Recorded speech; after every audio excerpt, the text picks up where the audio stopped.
49ers are coming east to TCO Performance Center Wednesday, Thursday, joint practices. What are we excited for? Let me give you one. Vikes O-line against San Francisco D-line. I mean, that's been the kryptonite whenever they've played them in the past couple of years, so that's what I'm watching for. Danny Gray, SMU superstar, number one receiver on the San Francisco 40. That's a good one. I'm just pulling up the depth chart here. Yeah, Danny Gray, that's a fun rookie to watch. Drake Jackson, that's a fun rookie to watch. Defensive end, USC. Oh, yeah. Robert Nkemdiche is still in the NFL, huh? Came over from Seattle. Ends up, looks like third team defense here. I was trying to find any former Viking connections. So Nkemdiche's on his third NFC West team? Yeah, I didn't have a bad strategy there at all. Yeah, correct. No, this time it should pan out, though. Yeah, for sure. Yeah, who knows? Maybe Jimmy G ends up getting moved or traded from by the time today until kickoff Saturday. I don't know. But those are the few names that are kind of sticking out right here. Yeah. Well, Jimmy G won't be there, right? Yeah, no, he'll physically be there. He's not going to play. No, he won't play. Jimmy G. Why would he even be there? I guess I'm confused. Actually, about that's what a good point. Doing. That's a good point. Like, there's no reason because he's not practicing either, right? So just kind of chilling, getting paid. God, what a life! I think Trey Lance is the most compelling person to watch practice. I mean, for obvious reasons, he's like a major factor in the NFC this year. Like whether he's good or not. Yeah, it's always fascinating when you get a position player to play quarterback. I agree. How about seeing Trent Williams up close and personal, and then go and watch Christian Darrisaw right after that? So that could be interesting. Yeah. Oh my God. Yeah. Dad. Seeing the 49ers roster brought back flashbacks of our Kyle Juszczyk bet in Super Bowl 2 years ago. Remember that, Luke and Reed? The first touchdown. Do we bet first touchdown and he almost got a yard short of the first touchdown? No, he got it was first touchdown of the game.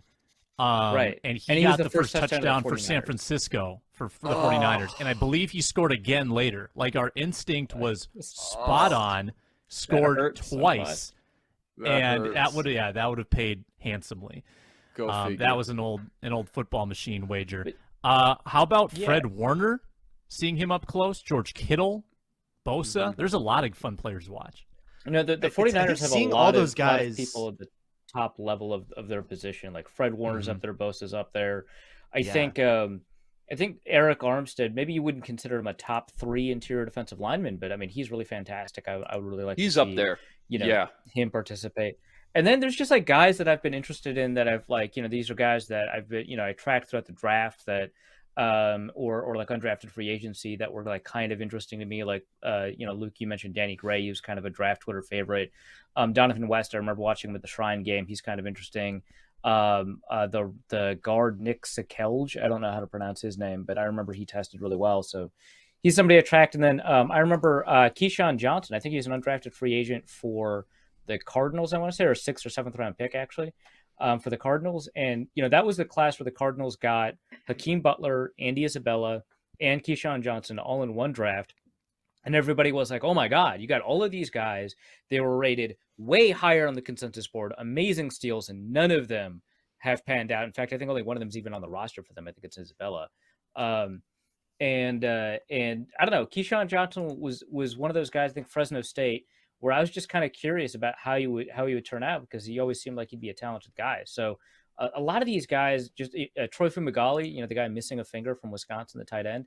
A lot of these guys have been like, at the back end of the draft that I think have been kind of fascinating. Like Oren Burks, the Vanderbilt guy that was in Green Bay for a little bit. Interesting special teams player, kind of doesn't always know what he's doing as a linebacker, but if he develops, he's got incredible athleticism. The 49ers have such high top end talent that sometimes we forget kind of, in some ways like the Vikings, we kind of forget who, are at the back end of these rosters, that have the ability to kind of really, really shock you.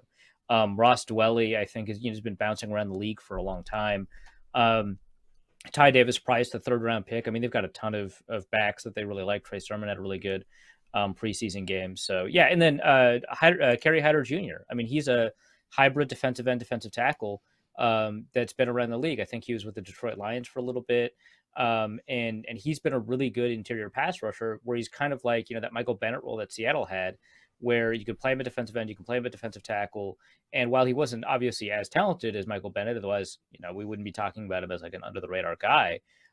He's always been like really productive. So I'm kind of interested in seeing him too. Yeah, those are some good names. I was looking at it through the lens of the actual game itself, assuming, starters aren't going to play. But yeah, come with those joint practices for those 2 days. Looking at the trenches, Trent Williams and Mike McGlinchey versus Hunter and za'darius, that would be fun. Deebo Samuel and Brandon Ayuk. Get to see Andrew Booth Jr. and Cam Dantzler go up against some of those guys. That'll be a lot of fun. So I think practice is going to be almost maybe more intriguing and entertaining than the actual game itself. Oh, yeah. For sure. Yeah, the 49ers are really well set up to like challenge all the most interesting people. And especially the people who have been kind of superstars of camp. I mean, Christian Darrisaw is going to get Nick Bosa in one-on-ones. Right. I'm fascinated at that, Ayuk and Samuel, like Cameron Dantzler's been kind of a superstar of camp. Yeah, he's been going up against Justin Jefferson. It's not like he hasn't been tested so far, but let's get him a totally different kind of challenge in Deebo Samuel. I'm really excited to see kind of those 49ers superstars, those namesakes of the 49ers go up against the guys that have supposedly really taken step forwards. Let's really test it.